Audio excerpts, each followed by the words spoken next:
생각을 했습니다. 그러니까 이제 다음에 하실 때는 개론을 딱 이렇게 복사를 하셔가지고 이렇게 보면서 할 수 있도록. 하여튼 잘했어요. 이렇게 너무 어렵게 생각할 거 없습니다. 그냥 나오셔서 하시면 되는 거예요. 자, 이제 오늘은 이제 그 내용 중에서 하나님의 영광을 위해서 지음받았다 하는 내용을 자 말씀을 드리도록 하겠습니다.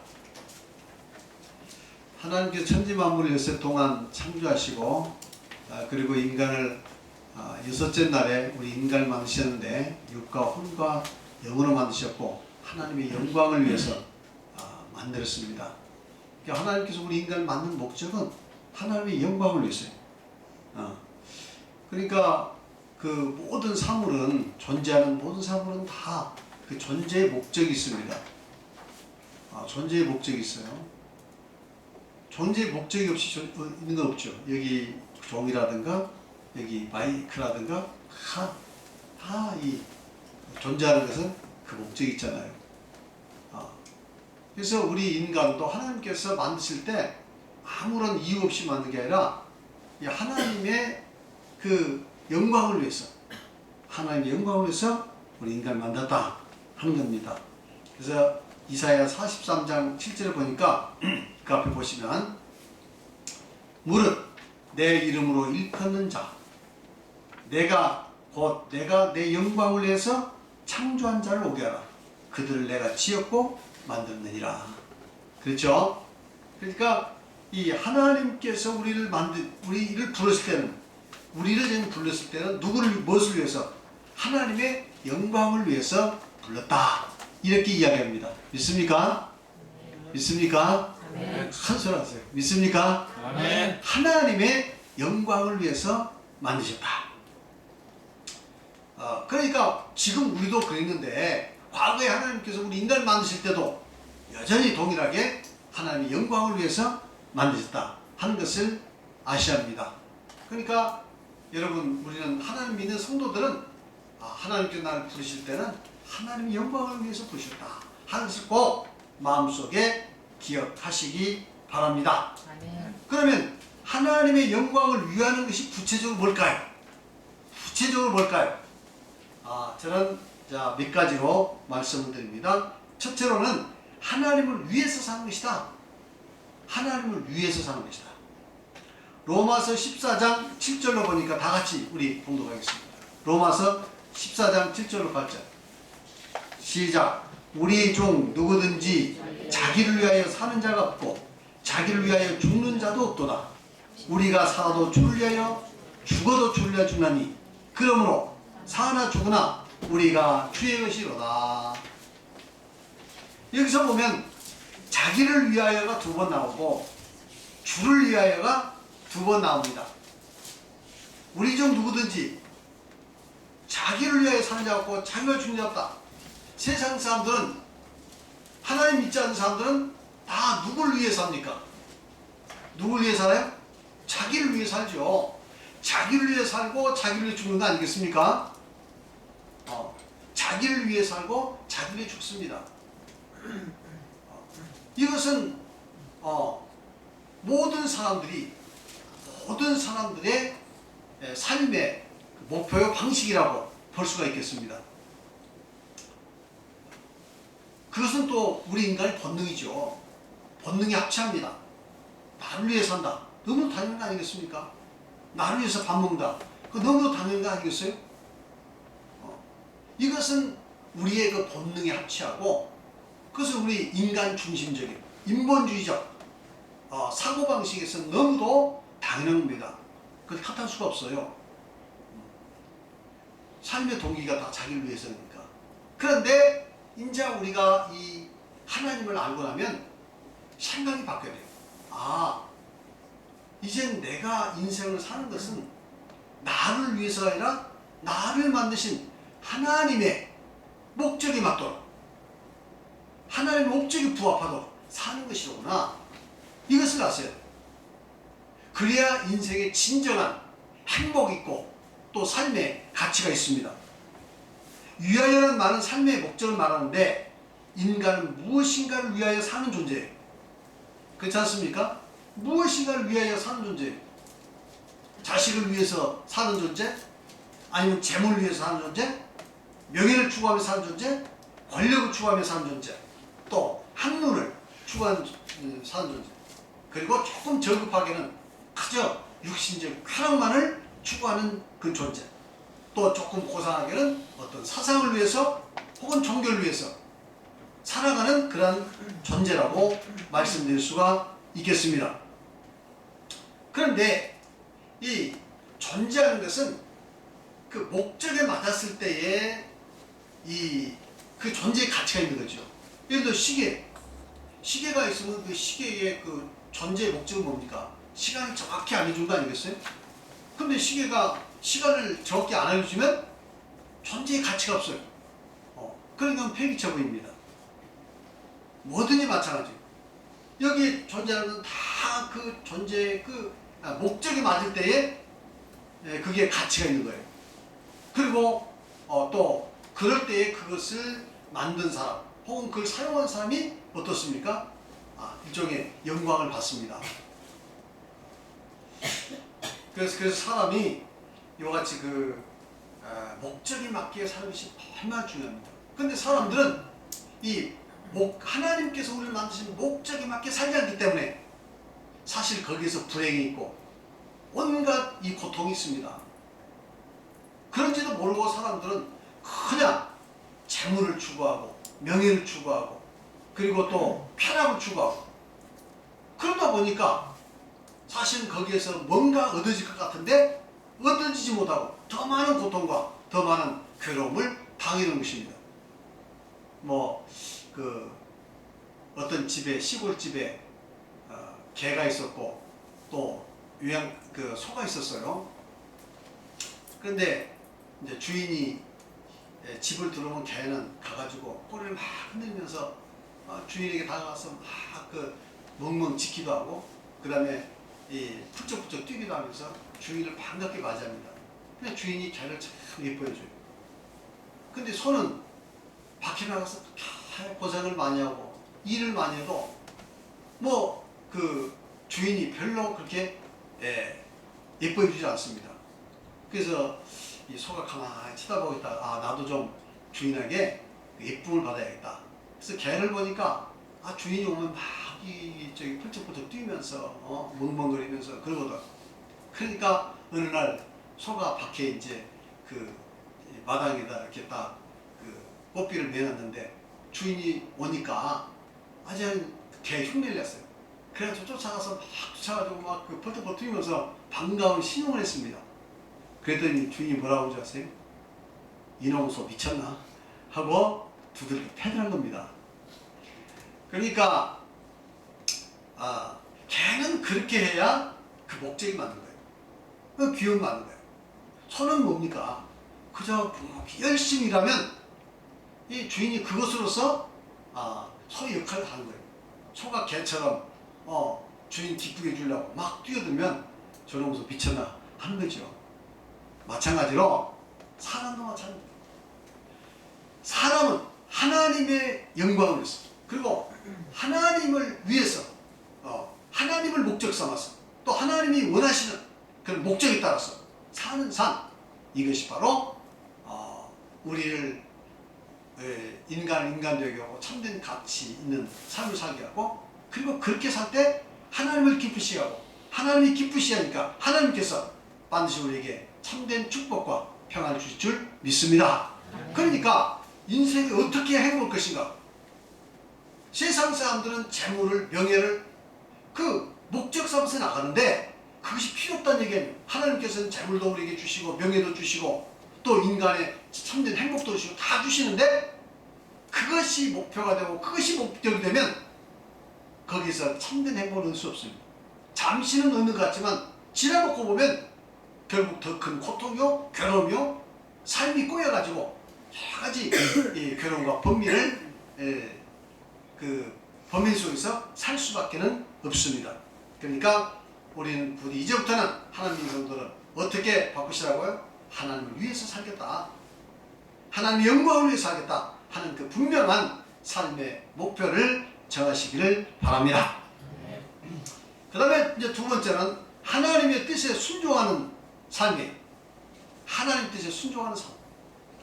요한복음 17장 4절 보니까 우리 다 같이 시작. 아버지께서 내게 하라고 주신 일을 내가 이루어 아버지를 이 세상에서 영원하게 했사오니. 이것은 예수님께서 이 땅에 오셔가지고 예수님께서 하신 말씀이에요. 예수님께서는 아버지께서 내게 하라고 주신, 그러니까 예수님은 육신으로 이 땅에 오셔서 그 하나님의 뜻을 온전히 순종하기 위해서 오셨거든요. 그래서 이렇게 아버지께서 하라고 주신 일을 내가 이루어서 아버지를 이 세상에서 어떻게 했다고요? 영원하게 했다. 그러니까 하나님을 영원하게 하는 길은 하나님께서 하라고 하시는 일을 우리가 충실하게 하도록 노력할 때 이 세상에서 하나님께 영광이 된다 이거예요. 그러니까 이 말은 하나님의 뜻에 순종해서 살아 하는 의미죠. 부모가, 자식이 부모의 뜻에 순종해서 살면 부모가 얼마나 영광을 받습니까? 얼마나 기분이 좋겠어요. 그렇죠? 근데 부모가 하라고 하는 일은 안 하고 그냥 자기 뜻대로 살면서 이렇게 해서 마음대로 살게 되면 이 부모 마음이 얼마나 아프겠습니까? 그렇잖아요?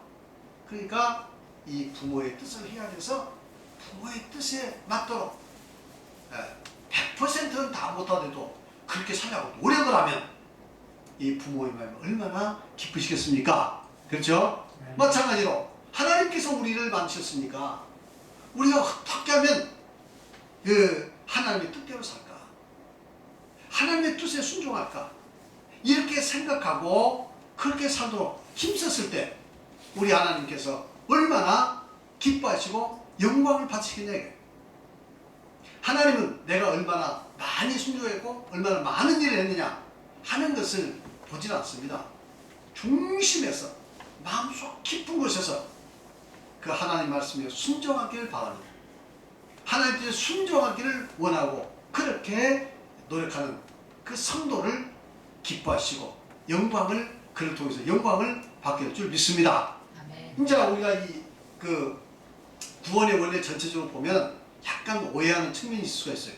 하나님께서 우리를 행위로 구원 안 시켜주시고 행위가 아니라 우리 죄를 용서해서 이렇게 값없이 구원해 주시니까 그러면 좀 나태해도 되지 않을까? 적당히 살아도 되지 않을까? 이런 오해를 갖게 될 수 있습니다. 사실은 이것을 알고 그런 생각하는 것은 깨닫지 못한 거예요. 무슨지 아십니까? 이것을 알고 깨달은 사람은 절대 그럴 수가 없어. 어떻게 하면 하나님의 영광에 살까? 어떻게 하면 하나님께 순종해 살까?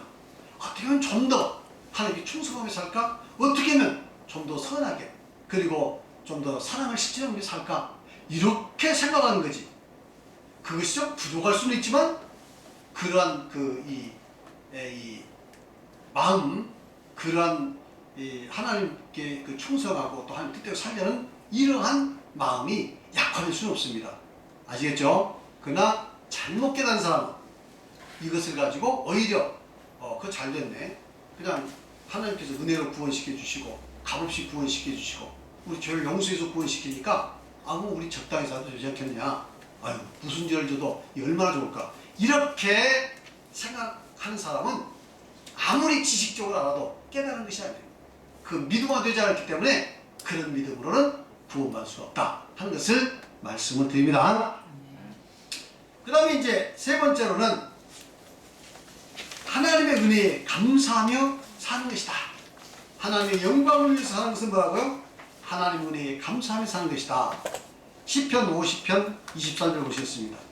시작. 감사로 하나님께 제사를 지은 자가 나를 영원롭게 하나니 그 행위를 옳게 하는 자에게 내가 하나님의 구원을 보이리라. 감사로 제사 드린 자. 구약시대는 하나님께 그 제사를 드렸죠. 양을 잡아서 혹은 뭐 형편대로입니다. 가난한 사람은 비둘기 잡아서 비둘기로 제사 드리기도 하고, 그리고 조금 여유가 있는 사람은 양으로, 그리고 사회적 저명 행사, 또 이렇게 아주 부유한 사람은 소를 잡아서도 이렇게 제사를 드렸어요. 그 형편에 따라서 이 제사를 드렸습니다. 그런데 제사를 드리는 그 제사가 목적이 아니에요. 남에게 과시하기 위해서 드린 게 아닙니다. 그 제사에는 반드시 무엇이 포함되어 가지고 제사를 드려야 합니까? 바로 감사라는, 감사의 마음이 그 제사에 얹어져서, 비록 보이지 않지만 제사를 드릴 때 그 제사가 가치가 있다 이거예요. 근데 세상에서는 가끔 보면 그런 제사 같은 것도 신분과시용, 그렇죠? 신분과시용으로 이렇게 옛날에는 제사 드린 경우가 있어요. 부자는 큰 소 몇 마리 잡아서 다 거룩하게 드리면 참 얼마나 그 사람들이 그 부자라고 이렇게 선망을 하고 또 존경을 하고 부러워합니까? 그것 때문에 이제 신분과시로 제사도 크게 얻지. 가난한 사람은 드릴 게 없으니까 이 비둘기 한 마리라도 드리긴 하지만, 그러나 하나님께서 이렇게 그 신분과시용으로 드리는 그런 제사는 안 받아주십니다. 그래서 성경에도 그러잖아요.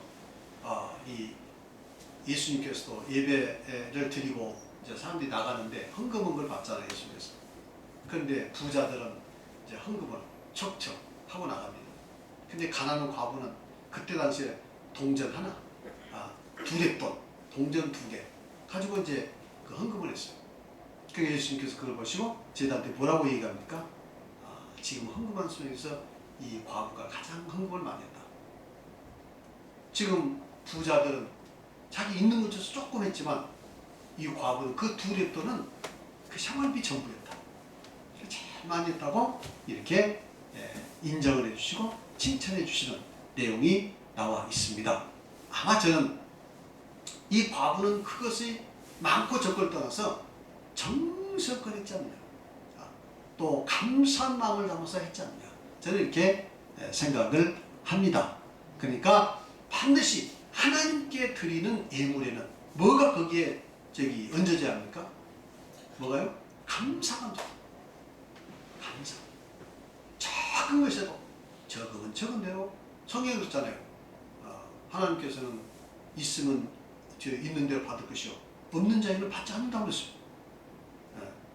그러니까 많이 있으신 분은 많이 드릴 수 있지만 거기에는 반드시 뭐가 감사가 얹어졌을 때 그 예물이 하나님을 기쁘시게 할 수 있고, 적은 것이라도 감사를 위해서 하나님께 드리면 그 감사는 하나님을 영광롭게 하는 줄 믿습니다. 감사와 함께 지선 내가 날 영롭게 하니 그 행위를 옳게 하는 자에게 내가 하나님의 구원을 보이라고 이야기를 합니다. 그래서 하나님을 기쁘시게 하고 하나님을 영광되게 하는 일은 바로 하나님께 대한 깊은 감사에서 나오는 여가 제사를 하나님께서 기뻐하신다는 것을 믿으시기 바랍니다. 그래서 하나님의 은혜를 깨닫고 이 하나님의 십자가의 은혜, 구원의 은혜를 첫 번째 깨달아야 돼요. 이것이 감사의 기본입니다. 예를 들어서 내가 물질적으로 잘 풀려서 감사하다라고도 할 수 있어요. 그것도 감사죠. 세상적으로 잘 이렇게 형통해서 하나님 감사합니다. 세상에서 이렇게 형통하게 해주셔서 잘나게 해주셔서 감사합니다. 그것도 감사예요. 그런데 그보다 더 하나님을 기쁘시게 하는 진짜 감사는 바로 구원의 은혜, 십자가의 은혜를 깨닫고 하는 이 감사인 줄 믿습니다. 이것이 기본이 되고 이것이 감사의 핵심이 되고, 그 다음에 우리에게 주어진 물질적인 삶도 우리가 감사해야죠. 적으면 적은 대로, 많으면 많은 대로, 크게 이루어주시면 크게 이루신 대로, 적게 이루시면 적게 이루신 대로. 심지어는 성경이 뭐라고 합니까? 우리가 이 구원의 은혜를 알았으니까 우리가 고난 중에서도, 환난 중에서도 감사라고 하지 않았습니까? 환난은 뭐죠? 고난은 뭐죠? 우리가 이 세상에서 환난과 고난, 예를 들어서 경제적 실패가 있을 수도 있고 병이 들 수도 있고 여러 가지 또 어려운 문제에 봉착할 수도 있습니다. 과거에는 경제적 문제, 그런 문제가 아니라 과거에 예수 믿을 때는 잡혀서 때로는 매를 맞기도 오기 갇히기도 하고 극한이 고통을 당할 수도 있습니다. 거기에 비하면 지금 우리가 살아가고 있는 것은 아무 고통도 아닙니다. 그렇죠? 더 나아가서는 환난, 고통, 괴로움 가운데서도 오히려 하나님께 감사라고 이야기합니다. 이게 진짜 감사예요. 저는 우리 성도님들이 여러분의 믿음이 여기까지 성장할 수 있기를 바랍니다. 진정으로 감사하고 적은 것에도 감사하고 큰 것에도 감사하고 고난 중에서도 감사할 수 있기를 바랍니다. 그래서 이 감사는 크게 세 부분인데, 첫째는 하나님의 은혜를 입술로 고백하는 거예요. 항상 입술로 고백하는 거예요. 여러분, 마음속의 그 감사는 입술로 나옵니까 안 나옵니까? 마음속의 생각은 입술로 나옵니까 안 나옵니까? 입술로 나옵니다. 물론 거짓되게 할 수도 있어요. 마음과 전혀 관계없이 외식적으로 할 수도 있습니다. 그런 외식적인 것이 아니라 마음속에 있는 감사가 입으로 표현이 돼야 돼요. 그래서 만난 사람마다 감사하다고, 뭐가 감사하다고, 하나님 은혜에 감사하다고, 이렇게 감사로 표현할 수 있기를 바랍니다. 네. 어떤 분이 망치질하다가 그냥 잘못해서 손을 그냥 때려가지고 손이 깨져버렸어요. 얼마나 아픕니까?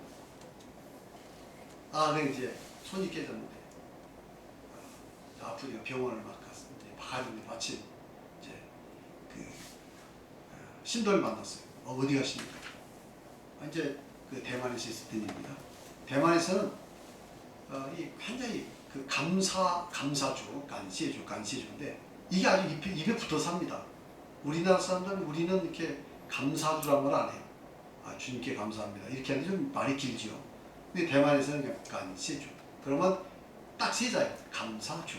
이렇게 해서 말을 하기 참 좋아요. 근데 그분들은 아주 사소한 것에도 간세주. 이렇게 이야기합니다. 누가 또 뭐라고 이렇게 하잖아요. 이렇게 뭐 칭찬하면 간세주. 나한테 칭찬하는 거라고. 이렇게 그 이야기를 하거든요. 그래서 굉장히 감사를 많이 합니다. 하나님께. 근데 우리는 말이 길다 보니까 주님께 감사합니다. 이 하려면 길어지니까 그걸 잘 못해요. 우리도 좀 짧게 해서 간세주로 할까요? 감사주로 할까요? 네, 저기 천주교에서는 그냥 감사주 그러더라고요. 감사주 이렇게 천주교에서는 하더라고요.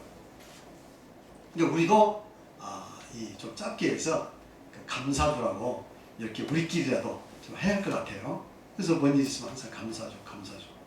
그래서 이제 감사주니까 왜 감사주냐고 했더니 이게 이제 손이 다쳐가지고 이렇게 아픈데 뭐가 이렇게 감사하냐고 이렇게 물으니까 내가 만약 망치로 쳐가지고 이 손가락이 끊어지지 않은 것보다 얼마나 감사하냐고. 감사하다. 이렇게 대답했던 이야기가 제가 들은 적이 있습니다. 그러니까 어떤 겨울에도 그보다 더 못한 일을 당하지 않는 것을 감사하면 될 줄 믿습니다. 그렇죠? 그렇게 이렇게 하나님께 감사를 많이 하면 희한해요. 감사라는 것은 감사를 하면 감사를 하면 감사할 일이 자꾸 넘쳐납니다. 믿습니까? 근데 불평은요? 불평을 하면 자꾸 불평할 것이 늘어나요. 희한합니다. 근데 불평하기 시작한 사람은요, 끝이 없어요. 불평이. 그래서 이 불평을 하면 불평도 늘어나고, 원망을 하면 원망할 것이 늘어나서 그 사람을 영혼을 피폐하게 하고 그 사람을 오히려 불행하게 만들어요. 그 자체가 불행뿐만 오히려 불행으로 들어갑니다. 그런데 자꾸 감사하면 감사할 게 자꾸 넘칩니다. 그래서 감사는 뭐냐면 찾아서 감사해요. 찾아서 없는 거라도 찾아서 감사를 크게 하시면 감사할 것이 더 많을 줄 믿습니다. 아멘. 그리고 감사하는 자에게 하나님께서 더 주신다는 거예요. 그 이치 아니겠어요? 세상 이치가 똑같습니다. 어떤 그 부자가 있어서 호의를 베풀었어요. 조그만 호의를 베풀으니까 참 감사하다고, 그러면 더 주고 싶은 생각이 들어요. 그렇죠? 그런데 줬는데도 시큰도 또 이런 것밖에 안 줬냐고. 예를 들어서 그러면 다음에 주고 싶은 생각이 들겠어요? 없지요. 음식도 마찬가지입니다. 음식을 이렇게 채워주면 맛있게 잘 먹으면 그 다음에 조금 더 해서 주고 싶은 생각이 드는데 먹을 때 시큰둥 오면 누가 다음 주겠어요.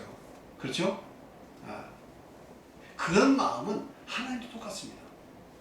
그래서 하나님께 감사하면 하나님께서 감사의 것이 다 넘치도록 풍성하게 주실 줄 믿습니다. 그러니까 이 지금 삶이 아무리 힘들고 어려워도 여러분 감사하시기 바랍니다.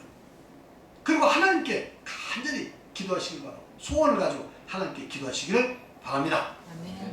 그 다음에 이제 감사는 하나님께 이제 물질을 위해서 감사하는 거예요. 아까 여기서 보면 감사로 할 게 제사라고 했잖아요. 제사라는 것은 일종의 물질입니다. 그래서 이 감사는 기본적으로 마음속에 있는 거지만, 그리고 그것이 입술로 나타나는 거지만, 그 다음에 뭐가 가야 돼요? 반드시 물질이 갔을 때 진정한 감사입니다. 그래서 그 부부간에도 서로 이렇게 선물도 주고받고 하는 것이 그런 거잖아요. 뭔가 이렇게 서로 마음을 준다는 것도 중요하지만, 뭔가 이게 이제 선물이라도 주고, 또 저런 게 선물 주는 게 아직은 익숙지 않습니다. 지금까지 생일이라고 제대로 찾아본 적도 없고, 제가 생일이라고 해서 꽃다발 무슨 이런 것도 준 적이 없어요. 좀 무심하죠? 한 번 준 적이 있는데 그것도 참 우스꽝스럽게 뒀습니다. 다 들으셨나요? 제가 한번 그 광주에 무슨 일이 있다가 이렇게 서울 올라오는데 고속버스를 딱 타니까, 그때 어떤 목사죠? 분익환 목사라고 한 유명한 목사 있잖아요. 그 목사님 그 부인이 이렇게 앉아 있더라고요. 그래서 딱 보니까 분익환 목사, 얼마나 유명한 분입니까? 그래서 이제 가면서 제가 그래서 목사님 이렇게 말씀 좀 나눌 수 있을까 했더니 그 사모님이 자리 비켜주시더라고요. 그래서 이제 같이 앉아서 그때 그 광주에서 서울까지 가는데 한 5시간 정도 걸렸을 거예요. 5시간 이렇게 쭉 같이 이야기하는데 참 어떻게 말씀도 잘하시고 기억력이 좋은지.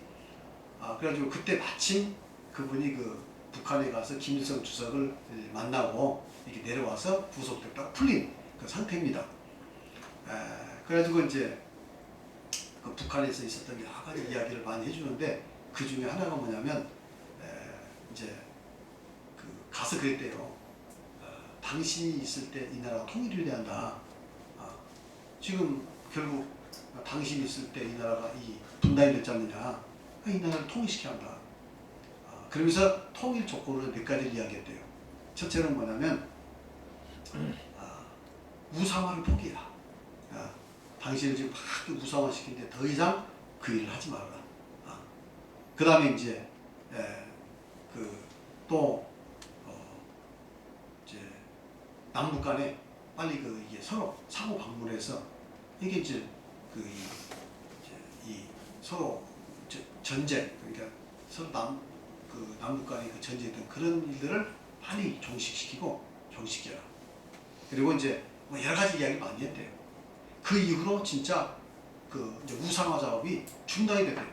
있는 그 정도지 더 이상 확대가 안 되고, 하여튼 이런저런 얘기를 많이 이렇게 했습니다. 그리고 이제 그분이 꽃다발을 이렇게 안고 있더라고요. 왜냐하면 이제 학생들이 꽃다발을 주고 이렇게 안고 있어요. 그래서 서울에 와가지고 이제 같이 내려서 이제 그 3호선 타고, 그분은 어디 동대문으로 어쩌고 이렇게 가는 길인데, 이제 가면서 저한테 꽃다발을 이렇게 딱 줬어요. 그래서 제가 꽃다발을 이제 받아가지고 인사를 하고 이제 집에 왔습니다. 집에 왔더니 안사는 분 그렇게 반가워요. 어떻게 오늘 결혼 기념일 알고 꽃다발을 가져왔나. 저는 이거 사실은 전혀 그게 아니고 꽃다발을 가져왔는데 왜 감격을 하는 거야. 그럼 내가 여기서 이제 끝내야 할 거 아닙니까? 정말 뭐처럼 생각이 났어요. 가져왔다고 내가 이래하는데 내가 이게 센스가 없어요. 아닌데? 이거 분익환 목사 줘서 가진 거야. 내가 이해를 해버린 거 아닙니까? 그래서 참 모처럼 기분 좋은 그런 분위기를 제가 물을 끼얹는 일이 있었습니다. 그래서 이게 참 저는 제 안사람한테 이렇게 선물을 주고받는 이런 일을 잘 못해요. 근데 사실은 그래 좀 해야 할 거 아니겠습니까? 가끔 생일도 좀 챙겨주고, 또 생일 때는 조금 깜짝 이벤트라도 하고 해야 하는데 잘 못해요. 그러나 이제 그걸 못한 대신 저는 그렇습니다. 평소에 하여튼 잘해주려고 노력을 합니다. 그게 잘해준 것이 얼마인지 잘 모르겠습니다만 노력은 해요. 그렇게 받아주시길 바랍니다. 자, 어쨌든 이 하나님께요, 그 성경에서 보면 교회 올 때는, 하나님 올 때는 빈손오지만 하고 있어요. 적은 것이라도 항상 함께 예물을 드리라고 했어요. 사실 그 성경에 그렇지 않습니까? 네 보물이 있는 곳에 내 마음이 있다고. 물질이 가는 곳에 내 마음이 있기 마련해. 물질이 가는 곳에 내 정성이 있기 마련해. 물론 어떤 사람은 그 물질을 과시용으로, 교회 와서도 그래요. 하나님 섬기면서도 과시용으로 이제 하나님께 드리는 경우가 있어요. 이건 축복이 아니라 자칫하면 하나님께 큰 배를 맞습니다. 예를 들어 11조를 낸다. 과시용. 교회 뭐 헌금한다. 과시용. 그래서는 안 돼요. 우리가 정말 감사해서 우리가 여러분 하나님께 물질로서 이 감사를 표현하는 여러분 되시길 바랍니다. 그 다음에 셋째는 하나님께 충성 헌신하는 게예요. 하나님께 충성하며 헌신하는 게. 이렇게 감사를 깨닫고 표현하는 성도를 하나님은 더욱 사랑하시고 놀라운 복을 주신다. 그 다음에 충성 헌신이에요. 여러분들이 이제 교회 와서 내가 어떻게 하나님께 헌신을 할까, 충성을 할까 생각을 해야 돼. 교회 와가지고 말씀도 듣고 깨달았어요. 그 다음에 내가 뭘 하지? 뭘 내가 교회에 조금 기여를 하지? 하는 그런 생각을 가져야 합니다.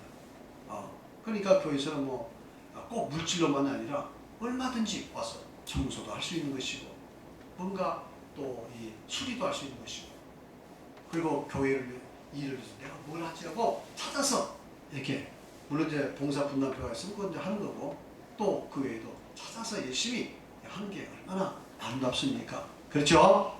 그래서 우리가 이 충성하도 노력합니다. 그래서 이제 우리 부인방 같은 경우는 이제 그 식사도 이렇게 당번이 돼서 열심히 식사 준비도 하고, 그게 참 아름다운 거예요. 다 하나님 곳에 보면 그렇게 아름답습니다. 그것도 항상 기쁨으로 감사로 오면 정말 아름다운 거예요.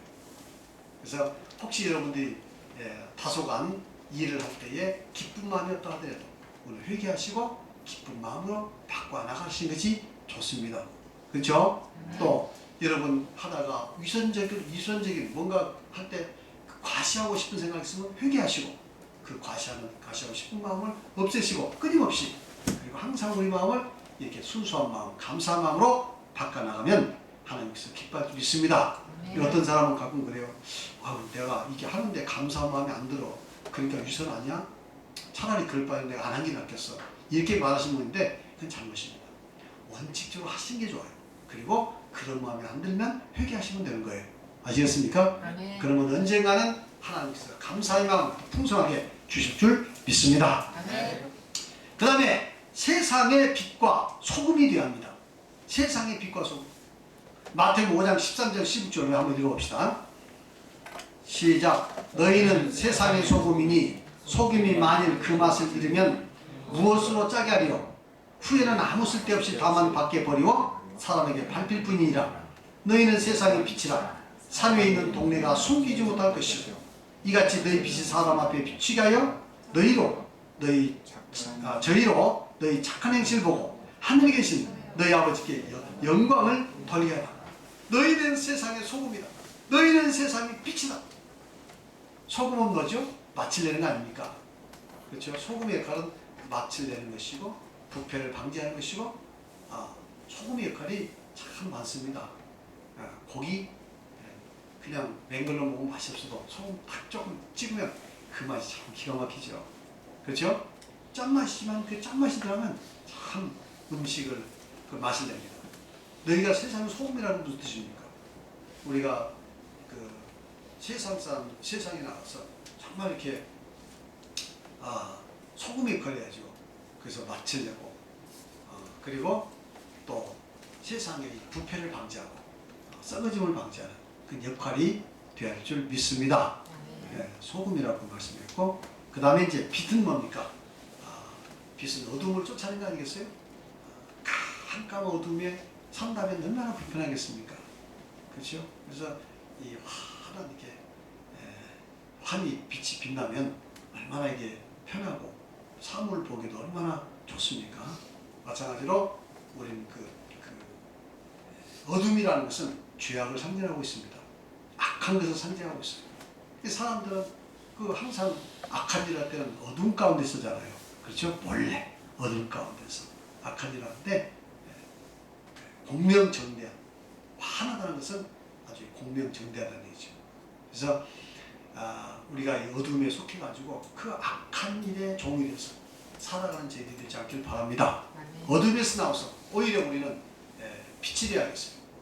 그래서 우리 하나님은 그 참된 햇빛이고 다른 빛을 반사해서 어둠을 비춰주지 않습니까? 그렇듯이 우리는 그 예수님의 그 빛을 받아서 우리도 이렇게 세상에서 여러분 어둠을 비추는 어둠 선한 일을 행해서 많은 사람들에게 그 하나님께 영광을 돌리는 여러분들이 되시길 바랍니다. 베드로서 2장 12절을 보면 너희가 다 같이 시작. 너희가 이방인을 위해서 행실을 선하게 하자. 너희를 악행한다고 비방한 자들로 하여금 너희의 선한 일을 보고 권고하신 날에 하나님께 영광을 돌리게 하려 합니다. 우리가 참 선한 일 하기가 쉽지 않죠. 지금 다 살아가기도 바쁜 세상에 선까지 행하니까 그 보통 일입니까? 근데 이제 선이라는 게 꼭 물질적으로 뭘 누구에게 많은 걸 준다, 그게 선이 아니에요. 남에게 악을 행치 않냐고, 그죠? 남을 불편하게 하지 않냐고, 남에게 고통 주지 않냐고, 이게 진짜 선이에요. 사람들은 선 그러면 뭐 이렇게 뭐 구제를 꼭 선이라고 생각하는데 그보다 더 중요한 것은 뭐냐면 남에게 고통을 주지 않는 거예요. 이걸 첫 번째 선이라고 얘기합니다. 자, 부부간에 무엇이 선한 일이겠어요? 사랑한다 100마디 1000마디 이야기해도요, 그냥 막 자존심 긁어대면 그것이 무슨 선이겠어요? 그러니까 부부간에 가장 이웃은, 가장 가까운 이웃은 부부간이에요. 그렇죠? 그 다음에 자식지간, 그 다음에 이제 또 형제, 조금 더 넓혀서 내가 사귀고 있는 사람들, 또 직장에 있는 사람들, 이제 더 나가서 뭐 더 넓게는 저기 아프리카 무간다에 있는 사람도 이웃일 수가 있죠. 근데 성경은 사랑이란 뭐냐? 바로 이웃에게 악을 행치 않는 건데, 악이란 고통을 주는 것, 괴로움을 주는 것이 악입니다. 여러분 아시겠어요? 남이 고통을 주는 게 아니에요. 근데 부부간에 고통을 안 주도록 노력해야 돼요. 그러려면 말을 조심해야 하고, 항상 말이 칼이 되어가지고 상대를 면도칼로 상하게 하는 이런 그 말을 해서는 안 돼요. 그러면 얼마나 고통스럽겠어요. 이건 이제 사랑이 아니고 선이 아니에요. 그러니까 어쨌든 상대를 잘 배려하도록, 그래서 이 상대에 대한 배려 문화, 말도 잘 배려해주고 행동도 잘 배려해주고, 그래서 내가 먼저, 내가 내 위주가 아니라 나와 더불어 살고 있는 사람에게 어떻게 하면 행복을 줄 것인가, 어떻게 하면 어떻게 하면 이렇게 행복하도록, 또 상대가 상처받지 않도록 어떻게 하면 내가 배려할 것인가, 이걸 사실 먼저 배우셔야 합니다. 이게 진짜 선이에요. 이게 사랑이에요. 그래서 여러분 고린도전서 13장에 보면 사랑장이잖아요. 사랑은 오래 참고, 사랑은 온유하며, 사랑은 자랑하지 않으며, 교만하지 않으며, 무례히 행치 않으며, 통계에서 15가지 나오는데 그게 전부 뭡니까? 한마디로 종합해보면 사랑은 남에게 고통을 주지 않는 것이다. 남에게 고통 주지 않기 위해서는 아무리 내가 안 주려고 해도 내 인격이 잘못되면 안 줄래 안 줄 수가 없어. 그죠? 아니, 말 절제하지 못한 사람이 어떻게 남에게 고통 안 줄 수 있습니까? 그러니까 결국은 사랑이란 뭐냐? 자기의 인격을 잘 다듬는 것이 사랑이다. 인격을 잘 다듬어서 상대에게 고통을 주지 않고 상대에게 편안하게 해주고 행복을 증진시켜주는 것이, 이것이 사랑이라 이 말입니다. 그래서 여기도 다 부부간에 이제 사시는 분도 있지만은 첫 번째로 부부간에 배우자에게 잘하는 것이 첫 번째 사랑인 줄 믿습니다. 이 사랑 못하면 하나님을 잘 믿는다고 할 수가 없어요. 적어도 부부간에 행복하게만 인생 살아도요, 하늘나라 가는데 지장이 없습니다. 뭐 뭔지 아세요? 그만큼 이 부부간의 사랑이 중요하다는 거 꼭 깨닫기 바랍니다. 그 다음에 이제 형제간에도 마찬가지. 형제간에도 그 다음에 이제 그 넓은 범위가 형제간 아니겠어요? 그러니까 형제간에도 서로 이렇게 어떻게 하면 고통을 주지 않을까, 내가 조금 희생해서라도 고통을 주지 않을까라고 생각하는 것이 진정한 사랑이고 진정한 그게 그 형제간의 우애인 줄 믿습니다. 그래서 이 자기 절제하고 항상 말에도 절제하고 행동에도 절제하고 100% 그래도 될 수 없지만 그렇게 노력하면 처음에는 그게 힘들어도 시간이 가면요 그게 다 해결됩니다. 그래서 여러분 사랑이라는 것은 진짜 선이라는 것은 뭐냐? 바로 이웃에게 악을 행치 않냐고. 악이라는 것은 뭐냐? 이웃에게 고통인데 고통을 주지 않도록 노력하는가. 그렇죠? 또 고통을 주었을 때는 어떻게든지 그 고통을 해결하기 위해서 때로는 내가 가서 사과하기도 하고 또 그 문제 해결하기 위해서 적극적으로 희생하는 모습을 보이는 것. 이것이 진정한 선한 일이요 사랑인 줄 믿습니다. 이렇게 해야 하나님께 영광이 되죠. 저 집은 예수 믿다니 허문 날 싸움만 해. 그러면 영광 되겠어요? 아유, 그럼 예수 안 믿어야지. 저렇게 믿을 바에는. 근데 막 예수 안 믿을 때는 막 그 서로 눈대기가 밤새도록 싸우고 하더니 예수 믿었어. 근데 싹 바뀌어가지고는 그렇게 서로 행복하고 화목하게 지내네. 그래 사람들이 어떻게 해요? 야 진짜 예수 믿으려면 저렇게 믿어야 돼요. 저 사람은 좀 예수 믿고 이렇게 부부간에 행복해졌대. 그리고 또 부부간에도 이야기하기를 아유 우리는 예수 믿을 때는 우리 인생 엉망진창이었는데 예수 믿고 나서 이렇게 부부간에 좋아졌어요. 이렇게 간증하면 얼마나 큰 영광이 되겠습니까? 그렇죠? 이게 바로 저희 세상의 소금과 빛인 줄 믿습니다. 그 다음에 다섯 번째, 하나님의 백성이 많아지게 하는 것이요. 하나님의 백성이 많아지게 하는 것. 잠언 14장 28절 다 같이. 백성이, 시작. 백성이 많은 것은 왕의 영광이요. 백성이 적은 것은 주권자의 패망이라. 백성이 많은 것이 왕의 영광이다 이거지. 그렇습니다. 이 자고로 왕은 백성이 많아야 왕의 위신이 있어요. 아니 뭐 왕이라고 하는데 1000명 되는 부족이 왕 되어봐야 뭐겠습니까? 여러분 중국의 그 주석 이게 강택민 주석 왔을 때 보셨어요? 한국에 오니까 국회의원들이 기립박수 나갈 때가 다 하잖아요. 14억의 그런 그 대표자인데 얼마나 대단합니까? 그렇죠? 막 중국은 인구가 14억이나 되다 보니까 큰 소리 팍팍 칩니다. 미국이 뭐라고 해도 미국에 대해서 또 할 수 있는 나라 아니겠어요? 백성들이 많으니까 분명히 크다는 얘기죠. 개인은 뭐 중국 사람들 우리보다 못 살지만은 워낙 국력이 대단하니까 거기에 꼼짝 못하죠. 그렇잖아요. 그 힘이 어디서 나옵니까? 인구에서 나오잖아요. 인구에서. 지금은 이제 지금은 앞으로 갈수록 뭐냐면 힘은 어디 있냐면 바로 시장인데 시장 힘에 큰 시장을 갖고 있는 나라가 아주 힘 있는 나라예요. 근데 시장은 어디서 옵니까? 인구잖아요. 그래서 우리나라도 사실은 한 1억쯤 돼야 이제 이 내수 시장도 이렇게 탄탄하고 진짜 이제 우리가 선진국으로 도약할 수 있는 그런 큰 나라 될 수 있는데 아직은 인구가 부족합니다. 그래서 많이 나란 거죠. 국가에서. 자, 그건 그렇고요. 성교도 마찬가지.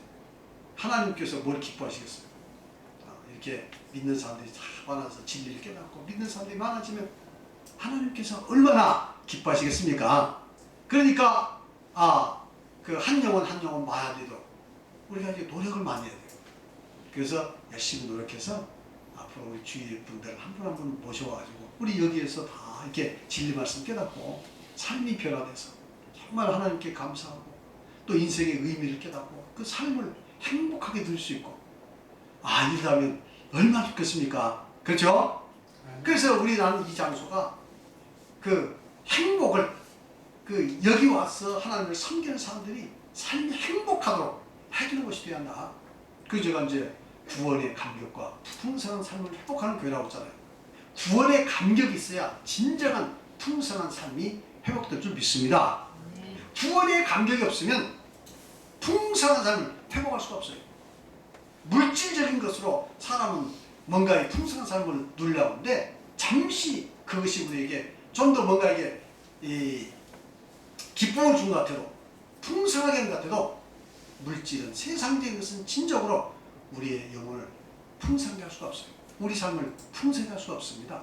그래서 이 구원을 깨닫고 이 구원의 감격이 솟구칠 때 진정한 풍성한 삶이 회복될 수 있을 줄 믿습니다. 또 그렇게 하나님을 잘 섬겼을 때 하나님께서는 그 가정에 행복을 주시고 평안을 주시고 그리고 성경에 이야기한 대로 천대까지 축복의 강물이 넘치게 하여 주실 줄 믿습니다. 그래서 이 성경 속에는 물질적으로 풍성한 축복을 받는 비결, 우리가 이 물질적인 축복을 또 풍성하게 누릴 수 있는 정신적인 그 건강 그리고 내세의 영원한 삶을 회복해서 그 삶이 우리를 얼마나 행복하게 해줍니까? 이런 모든 비결이 성경 말씀에 있는 줄 믿습니다. 그래서 우리는 교회 열심히 나와서 하나님 말씀 잘 드시고 성경 말씀 열심히 공부하실 수 있기를 바라고 더 나아가서 이 구원의 진리를 잘 깨달아는 여러분이 되시길 예수 이름으로 축원합니다. 여기까지 마쳤습니다. 기도하시겠습니다. 자비롭고 은혜로우신 아버지 하나님 감사드리옵나이다. 오늘 또 우리